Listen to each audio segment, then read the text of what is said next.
பொள்ளாச்சி சம்பவம் போல் வேணா விட்டுடுங்கன்னு கதறியும் பெங்களூர் பெண்மணிக்கு நடந்த பாலியல் வன்கொடுமை. அரசியல்வாதியா இருந்தாலும் குற்றம் குற்றமை என 4 பேர் மீது பதியப்பட்ட வழக்கு. கதறி அழுத பெண்மணிக்கு நியாயம் கிடைக்க கண் திறக்குமா நீதி தேவதை?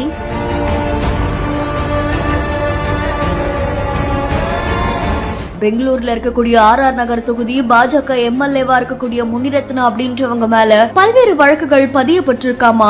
இந்த வழக்குகள் எது தொடர்பா இருக்கு அப்படின்னா 40 வயதாக கூடிய பாஜக பெண் தொண்டர் ஒருத்தவங்க போலீஸ்ல புகார் கொடுத்திருக்காங்க. அந்த புகார்ல அவங்க என்ன சொல்லிருக்காங்கன்னா 20 வருஷத்துக்கு மேல அவங்க பாஜகல பெண் தொண்டரா இருக்காங்களாமா. கடந்த 15 வருஷத்துக்கு முன்னாடி அவங்களுடைய கணவர் இறந்துட்டாங்களாமா. 5 வருஷத்துக்கு முன்னாடிதான் அவங்க 2வது கல்யாணம் பண்ணிக்கிட்டாங்க. இந்த நிலையில இந்த பெண்மணி மேல பல்வேறு பொய்யான புகார்கள் இருந்ததா சொல்லப்படுது. இந்த சம்பவம் தொடர்பா முனிரத்னாவுடைய நண்பர்களான வசந்த், கேசவா, தொடர்ந்து கமல் இவங்க அந்த பெண்மணியை தொடர்பு கொண்டு இந்த வழக்கு முடிச்சு வைக்கணும் அப்படின்னா MLA உடைய அலுவலகத்துக்கு வா அப்படின்ற மாதிரி அழைச்சிருக்காங்களாம். நம்பி அலுவலகத்துக்கு போன பெண்மணிய கொடூரமா தாக்கி பாலியல் வன்கொடுமை செய்திருக்காங்களாம். அதை தொடர்ந்து அவங்க மருத்துவமனையிலுமே அனுமதிக்கப்பட்டிருக்காங்களாமா. இது தொடர்பா காவல் நிலையத்திலுமே புகார் கொடுத்திருக்காங்க. புகாரின் அடிப்படையில பாஜக MLA-வையும் அவங்களுடைய நண்பர்கள் மேலையும் பாலியல் வன்கொடுமை உட்பட பல்வேறு பிரிவுகளின் கீழே வழக்கு பதிவு செஞ்சு போலீசார் விசாரணை மேற்கொண்டு வராங்க அப்படின்னு தெரிவிக்கப்பட்டிருக்கு. இந்த சம்பவம் அந்த பகுதியில் பெரும் பரபரப்பையும் அதிர்ச்சியும் ஏற்படுத்தி இருக்கு.